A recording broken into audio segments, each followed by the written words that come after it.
Hello, यह एक नया वीडियो है और एक नई वैकेंसी है। इस वैकेंसी का शॉर्ट डिटेल मैं बता दिया था 2 दिन पहले। ओके, तो उसकी डिटेल में आज एनालिसिस करेंगे क्या क्या है इस वैकेंसी में। ओके, कैसे एग्ज़ाम होगा, क्या पैटर्न रहेगा, सारा डिटेल आ चुका है। ओके, तो मैं डिस्कस करूँगा इस वीडियो में। बैकग्राउंड नॉइज़ थोड़ी बहुत होगी, उसके लिए सॉरी।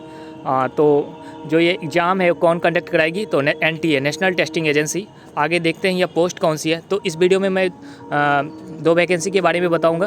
हाँ, और दोनों वैकेंसी EPFO के अंदर है और EPFO के अंदर ये पहली वैकेंसी है स्टेनोग्राफर, जो कि ग्रुप C की पोस्ट है। ओके, देखते हैं कि आगे इसमें क्या क्या है। ये तो ज़्यादा इम्पोर्टेंट नहीं है, आगे बढ़ते हैं। आगे बढ़ने पे यहाँ देख रहे हैं name of post stenographer group C level 4 की पोस्ट है और जो बेसिक पे बनेगी 25,500 से 81,100। ओके, ये सैलरी का भी इन्होंने डिटेल दे दिया है, नेम ऑफ पोस्ट बता दिया। हाँ, online registration of application online start हो जाएगा 27 मार्च से और कब तक चलेगा, 26 अप्रैल तक। इसके अलावा फ़ी कितना देना है, तो SC ST PWD and female candidate और एक्स सर्विसमैन को कोई भी चार्ज नहीं देना है। और बाकी सारी कैटेगरी यानी कि जनरल, EWS, हाँ, OBC, इन सबों को 700 पे करना होगा इस फॉर्म के लिए। और जो करेक्शन डेट है वो 27 अप्रैल टू 28 अप्रैल 2 दिन का करेक्शन डेट इन्होंने दिया है। जब आप फॉर्म फिल कर लेंगे उसका क्लोजिंग डेट हो जाएगा तो करेक्शन डेट आएगा 27 अप्रैल को। ओके, तो इस डेट में आप फॉर्म को जो भी आपने गलती की होगी उसे सही कर सकते हैं। उसके बाद एडमिट कार्ड आपको अनाउंस किया जाएगा, कब आएगा नहीं आएगा। डिस्प्ले ऑफ प्रोविजनल आंसर की के बारे में भी बाद में बताया जाएगा। रिजल्ट कब आएगा, ये तो एग्ज़ाम होगा तभी तो रिजल्ट आएगा। स्कीम ऑफ एग्जामिनेशन, एग्ज़ाम का कैसे एग्ज़ाम होगा, तो पहले फेज 1 होगा जो कि CBE कंप्यूटर बेस्ड एग्जामिनेशन है, ऑनलाइन एग्जामिनेशन है। और जो इसमें पास करेंगे उनको जो शॉर्ट लिस्टेड कैंडिडेट होंगे उन्हें स्टेज 2 के लिए बुलाया जाएगा। ओके, तो इसके चूँकि स्टेनो की वैकेंसी है, ओके, तो इसमें क्या होगा, स्टेनोग्राफी होगा फेज़ 2 में। हाँ, डिटेक्शन के लिए 10 minutes at the rate of 80 words पर minute. Detection will be computer based.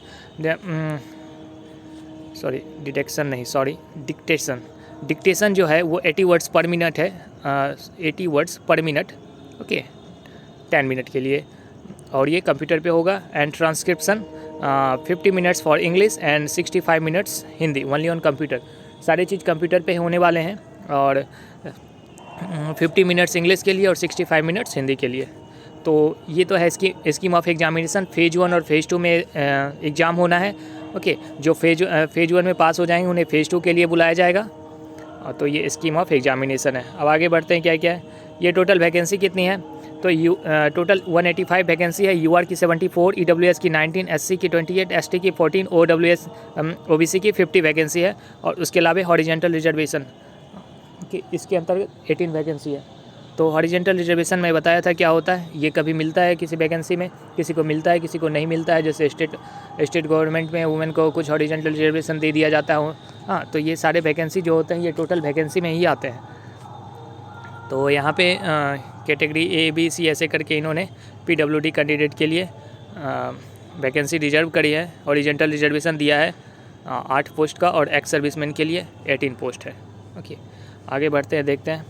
Abbreviation दिया है कि इसको क्या बोलते हैं। यहाँ पे जो XSM लिखा है तो उसको एक्स सर्विसमैन बोला जाता है। PWD को person with benchmark disability, UR को अनडिजर्व्ड, OBC को अदर बैकवर्ड कास्ट, ये SC को शेड्यूल कास्ट, ये सारा तो पता ही होगा।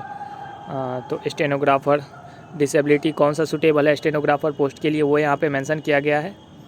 ओके, अब आगे देखते हैं। और फिर उन्होंने एब्रीविएशन का यहाँ पे डिटेल दे दिया है। S का मतलब क्या हुआ, ST का मतलब क्या हुआ, W का मतलब क्या हुआ। उसके बाद आगे बढ़ते हैं। इस सारा इन्होंने डिटेल ही बताया है।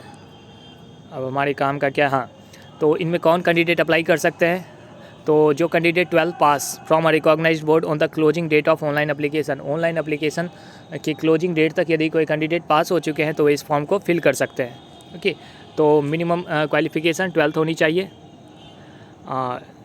स्किल टेस्ट इन स्टेनोग्राफी वो तो पहले ही बता दिया हूँ। जो बच्चे क्या होंगे फेज 1 एग्जामिनेशन में पास होंगे वो फेज 2 यानी कि स्टेनोग्राफी के लिए आएंगे।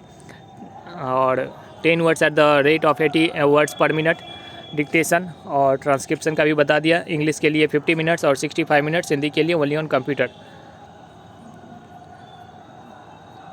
तो ये हो गया। उसके बाद एज लिमिट, एज लिमिट कितनी है, मिनिमम 18 ईयर्स और मैक्सिमम 27 ईयर्स होनी चाहिए। Closing date of online application, जो इसका क्लोजिंग डेट है 26 अप्रैल, तब तक क्या होनी चाहिए इनकी डेट, 18 से 27 ईयर्स ही होनी चाहिए, उससे ज़्यादा नहीं होनी चाहिए। और एज रिलैक्सेशन जिनको मिलता है SC के लिए 5 ईयर्स, ST के लिए 5 ईयर्स, OBC के लिए 3 ईयर्स। ओके, ये सारा एज मिलेगा। तो उसके अलावा देखते हैं एक्स सर्विसमैन को फिर 3 ईयर्स का एज रिलैक्सेशन है। हाँ, तो ex serviceman plus OBC NCL वाले को 6 years, 3 + 3 years, ex serviceman plus SC plus ST। हाँ, चूँकि SC और ST को 5 ईयर्स उधर मिलते हैं और यदि वो एक्स सर्विसमैन है तो 3 ईयर्स और मिलेंगे, तो टोटल 8 ईयर्स का। तो इस तरह से ये सारा एज वाला है ये। लेकिन देखा जाए तो 18 से 27 है, जो कि जनरल में आते हैं उनके लिए। फिर PWD के लिए यहाँ पे भी दिया गया है एज रिलैक्सेशन 10 ईयर का, ठीक है। और फिर OBC है तो 13 साल और SC ST है तो 15 साल। और एलिजिबिलिटी क्या होनी चाहिए, ये तो इंडिया का नागरिक होना चाहिए, ये सारा चीज़ होता है। ओके, और आगे देखते हैं हमारे काम की चीज़ इसमें क्या क्या है। चैप्टर 5 वर्टिकल रिजर्वेशन के बारे में बताया है, क्या होता है नहीं होता है। EWS के बारे में बताया है, तो वो तो सर्टिफिकेट आपके पास पता ही होगा क्या क्या है। EWS का criteria 1000 square feet residential flat, 5 acres agriculture land and above. खैर ये सारा तो जब आप सर्टिफिकेट बनाए उस समय तो ये सारा डिटेल पता ही होगा। हॉरिजेंटल रिजर्वेशन के बारे में बताया, ये तो हो ही गया। अब देखते हैं कि इसमें हमारे काम की और भी क्या चीज़ है। ये सारा तो नहीं है। हाँ, 40% डिसेबिलिटी होनी चाहिए PWD कैंडिडेट। हाँ, मेन थिंग यहाँ पे क्या है, इन्होंने the details of the civil computer based examination are mention below. जो एग्ज़ाम होने हैं वो कैसे ऑनलाइन तो होंगे, लेकिन उनका पैटर्न क्या होगा, तो जी ये पूछा जाएगा जनरल एप्टीट्यूड, सॉरी जी ये जनरल एप्टीट्यूड 50 क्वेश्चन 200 मार्क्स, यानी कि एक क्वेश्चन 4 मार्क्स का। General awareness, okay, including computer awareness. General awareness में ही आपको कंप्यूटर के क्वेश्चन भी मिलेंगे, जो कि 50 क्वेश्चन होंगे और 200 मार्क्स के होंगे। इंग्लिश लैंग्वेज जो है, English language and comprehension 100 question होंगे 400 मार्क्स के, एक क्वेश्चन 4 मार्क्स का। टोटल ड्यूरेशन कितना दिया जाएगा, 2 आवर 10 मिनट, यानी कि 130 मिनट, टोटल 130 मिनट दिया जाएगा। Each question shall have 4 marks, एक क्वेश्चन 4 मार्क्स का है। मल्टीपल चॉइस क्वेश्चन होगा, हिंदी इंग्लिश में क्वेश्चन दिया जाएगा। The marks obtain in phase 1 will be consider, जो मेरिट बनेगी वो किस बेसिस पे बनेगी, तो फेज 1 के बेसिस पे ही बनेगी। टोटल मार्क्स कितने हो जाएंगे, चूँकि 200 क्वेश्चन होंगे और एक क्वेश्चन 4 मार्क्स का है, तो टोटल 800 टोटल मार्क्स हो गए। The candidates will be short listed. Phase 2 में जो कैंडिडेट को बुलाया जाएगा ना, वो 1:10 के रेशियो में बुलाया जाएगा, यानी कि 10 टाइम्स जो भी वैकेंसी है, जिस कैटेगरी में जितनी वैकेंसी है उसके 10 गुना कैंडिडेट को बुलाया जाएगा फेज़ 2 के लिए। तो ये सारा है चीज़ है। ये तो बता दिया स्टेनोग्राफर का क्या है। Qualifying marks in phase 1 main exam will be decided as per description of EPFO। वो तो फेज 1 में जो आप मार्क्स लाएंगे उसकी जो कट ऑफ बनेगी उसके हिसाब से ये सारी चीज़ें होगी। और उसके बाद देखते हैं कि इसमें हमारे लिए और क्या क्या है। इसमें बाकी तो हमारे लिए और कुछ नहीं लग रहा, जनरल इंस्ट्रक्शन है। और उसके बाद ये सारा डिटेल है इनका, क्या क्या होना चाहिए। हाँ, फ़ोटोग्राफ आपको क्या करना है, इसके लिए कुछ चीज़ें आपके पास होनी चाहिए। वैलिड मेल आईडी होनी चाहिए, वैलिड मोबाइल नंबर होना चाहिए, एक फ़ोटो स्कैन किया हुआ, उसके अलावा साइन होना चाहिए। रिसेंट फ़ोटोग्राफ 10 से 200 KB के बीच, कैंडिडेट सिग्नेचर 10 से 30 KB के बीच, left hand impression, left thumb होना चाहिए आपके पास, लेफ़्ट थंब इम्प्रेशन होना चाहिए। ओके, स्कैन किया हुआ 10 से 200 KB के बीच। तो ये तीन चीज़ आप पहले से ही क्या करके रखेंगे, बना करके रखेंगे। फ़ोटो 10 से 200 KB, सिग्नेचर 4 से 30 KB और लेफ़्ट थंब 10 से 200 KB। उसके बाद ये इन्होंने कैसे आप फ़ी पेमेंट करेंगे उसके बारे में बताया है। 700 रुपये लगने हैं जो अनरिजर्व कैटेगरी में आएंगे।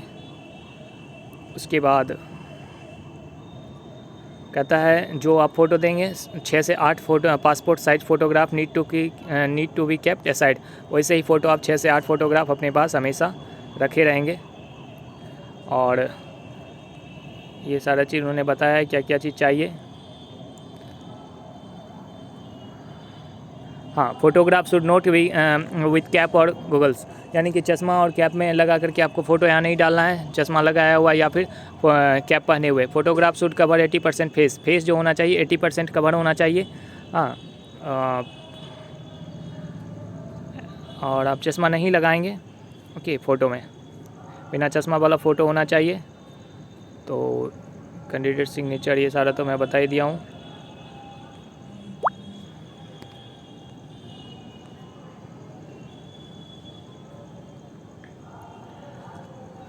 तो ये भी बता दिया कितना फ़ी क्या लगना है, नेट बैंकिंग का चार्ज इन्होंने दे दिया है क्या क्या लगना है, फिर से देख सकते हैं। तो मैं तो कहूँगा कि आप यूपीआई से पेमेंट करें, या फिर आपको पेमेंट करना है डेबिट कार्ड से तो रुपए डेबिट कार्ड का यूज करें, वो हमारे देश का भी है ओके, और कोई चार्ज भी नहीं लगेगा। बाकी किसी और दूसरे डेबिट कार्ड से आप पेमेंट करते हैं तो आपको चार्ज लगेगा, जैसे कि मास्टर कार्ड या फिर वीज़ा का, ये सब से आपको चार्ज देना पड़ेगा।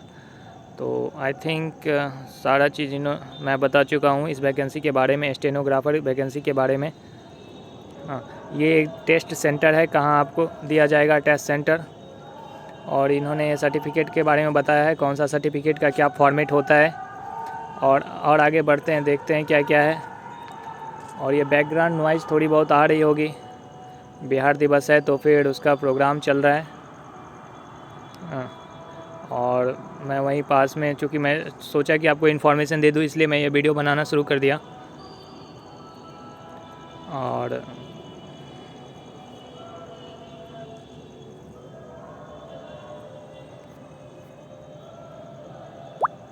देखिए मेरी बैटरी भी ख़त्म हो चुकी है। तो आपने देखा कि इस फॉर्म में ये है ओके। तो इसमें एक और वैकेंसी है, उसकी वीडियो मैं अलग से बना दूंगा अभी ओके। मैं चार्ज में फ़ोन को लगा दूं। जैसा कि देखा इस क्या डेट है, कब तक आप फॉर्म फिल कर सकते हैं।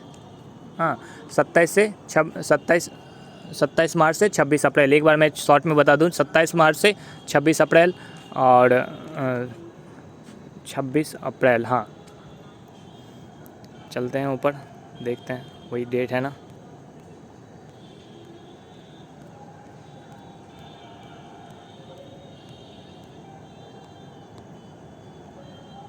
डेट क्या है, हाँ, 27 मार्च से 26 अप्रैल तक आप फॉर्म को फिल कर सकते हैं। उसके बाद आपको 2 दिन का 27-28 को करेक्शन का डेट दिया जाएगा। 700 रुपये अदर कैटेगरी को चार्ज लगेंगे।